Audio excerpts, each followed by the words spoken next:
nombre es Alexander Torres Iriarte, presidente del Centro Nacional de Historia, y estoy muy contento en participar en este seminario Más de 400 años de historia, reflexiones en torno al pasado larense. Este tipo de iniciativa, adelantada por la gente del Museo Antropológico y Arqueológico de Quíbor, Francisco Tamayo Yepes, y el Centro Nacional de Historia, redunda en una idea fundamental. Así como se dice que no hay contradicción entre la producción y la pandemia, de igual manera el conocimiento, la divulgación, la discusión y la sana crítica no debe estar supeditada a los vaivenes de la nueva normalidad o de la calamidad que todos y todas estamos viviendo. En tal sentido, bueno, celebro este tipo de iniciativas. Ojalá que este seminario ayude a ahondar sobre temas tan sensibles que tienen que ver con nuestra historia general de Venezuela y en específico del Estado Lara. Yo quisiera comenzar diciendo entonces que los temas que nos convocan, entiéndase el proceso de conquista, dominación, invasión hispana, etcétera, la presencia de los pueblos indígenas y la importancia didáctica, metodológica y teórica de la geohistoria, pues ojalá sea un espacio fundamental para dar herramientas que como investigadores y como docentes podemos implementar para hacer más óptima y más trascendente nuestra labor tanto científica como humanística. Yo parto del supuesto que nuestra labor debe estar consustanciada con un ideal que trascienda los parámetros a veces muy limitados de nuestras disciplinas. A veces detrás de, como voy a demostrar entre un rato, detrás de un oficio que es muy encomiable, que es muy importante, sea docente o sea investigador, nosotros tenemos que tener una mirada que vaya más allá de, una mirada que trascienda, digámoslo así, los confines de nuestra disciplina y que entienda que nuestra labor es estratégica para la consolidación de conciencias críticas, para la emancipación, ¿verdad?, de los sujetos sociales y sobre todo para la posible edificación o construcción de un mejor futuro. Si nosotros renunciamos a esa teleología, a ese fin último que tiene nuestra disciplina y nuestro oficio, podemos caer en ciertos mecanicismos o ciertos tecnicismos que aun cuando sea muy respetable para el aporte científico o divulgativo de nuestra área, realmente no tiene un papel mucho más importante o trascendente en la espiritualidad de los pueblos. En este marco de esta reflexión macro, me toca la responsabilidad de abrir. Entonces yo quisiera hacer una reflexión en voz alta sobre dos columnas vertebrales en la cual podemos discutir y ahondar con mayor precisión. Dos categorías, tanto del pensamiento como dos categorías que son derechos sociales, es decir, la memoria y la historiografía.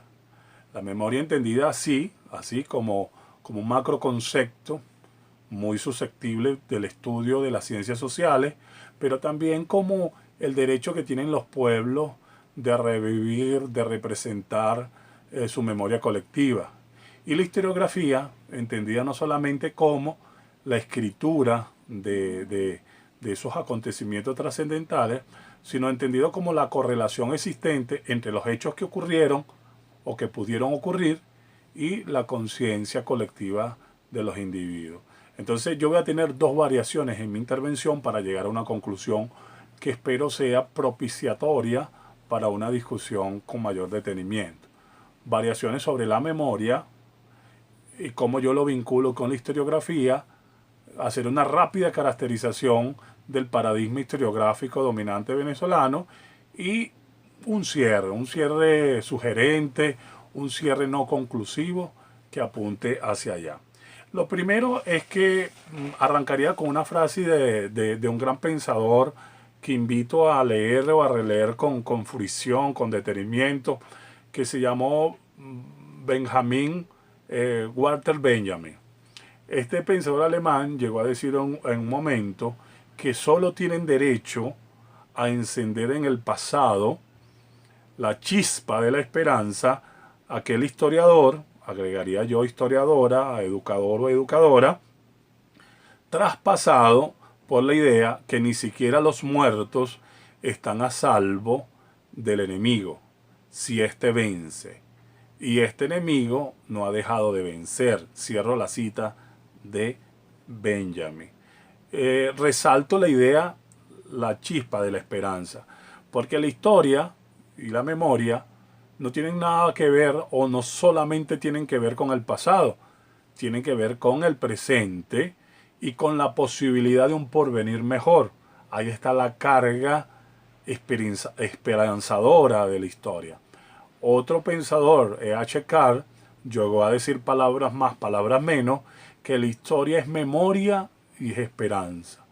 Memoria por el pasado, por lo que fue, y esperanza por lo que vendrá. Entonces en nosotros está sembrar, prender la chispa de la esperanza para unos derroteros más promisorios, mucho mejor. Un pensador venezolano nuestro, don Enrique Bernardo Núñez, definió la historia como la conciencia de los pueblos y sobre todo, haciendo un juego comparativo con Maquiavelo, y sobre todo la idea de que la historia es pasión de actualidad.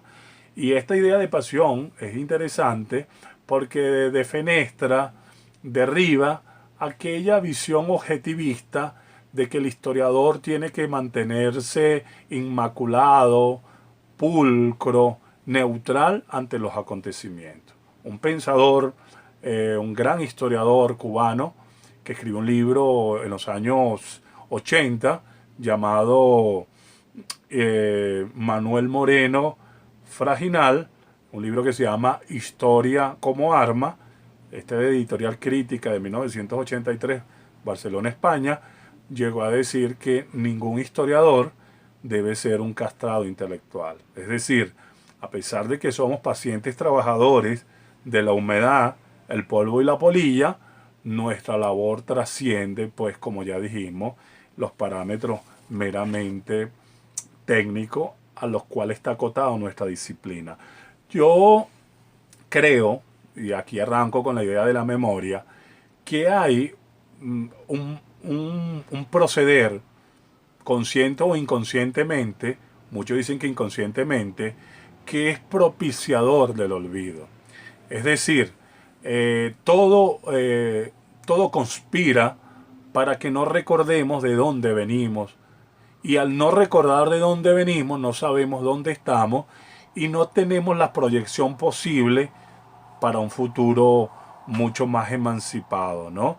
Entonces, a pesar de que mucha gente, sectores conservadores o a veces personas divorciadas totalmente de nuestra disciplina, subestima o maltrata o ve como algo verdaderamente baladís e insignificante la categoría memoria, para nosotros la memoria es neutral, es neurálgica, es fundamental, porque la memoria tiene que ver exactamente con todo aquello que de alguna manera u otra nosotros rescatamos y que da un núcleo a nuestra identidad. Dicho de otra manera, la memoria está más presente que nunca en nuestra cotidianidad.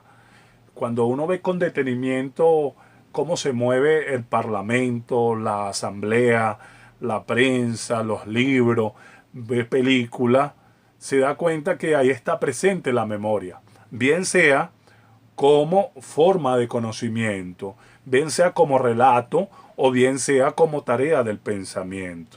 Pero es bueno decir que así como hay un discurso dominante que representa y que hegemónicamente proyecta recuerdos de determinados acontecimientos, pues de alguna manera u otra también hay una memoria subalterna, una memoria que quiere emerger, que quiere tener voz propia, que quiere tener representación.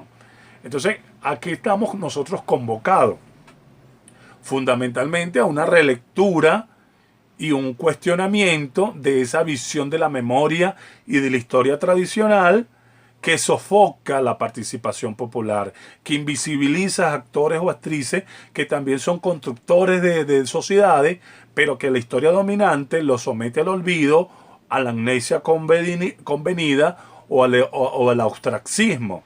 Es decir, quieren ausentar el pasado, pero ante ese ausentismo del pasado, ante esa negación de la memoria sofocada del pueblo, nosotros tenemos que tener un afán, digámoslo así, retrospectivo.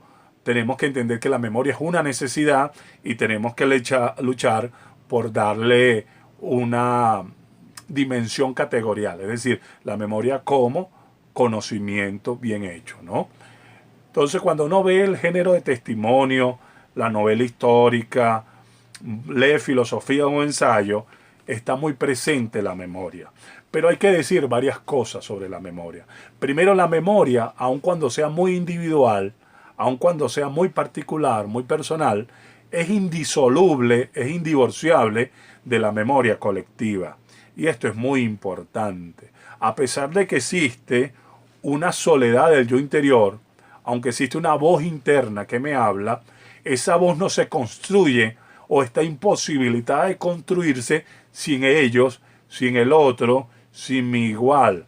Es decir, la memoria está inscrita siempre en una relación de interdependencia y un marco cultural específico. Esto es importante porque a veces el egocentrismo tonto o el sentido común malverso, pervertido, hace creer que es posible la construcción de una sociedad o la construcción de un individuo mismo sin el otro, sin la memoria compartida, sin la memoria colectiva. De tal manera que el pasado es necesario, el pasado es ineludible, es inevitable para todo. Y todo está preñado de pasado. Porque el pasado está vinculado profundamente con nuestra identidad.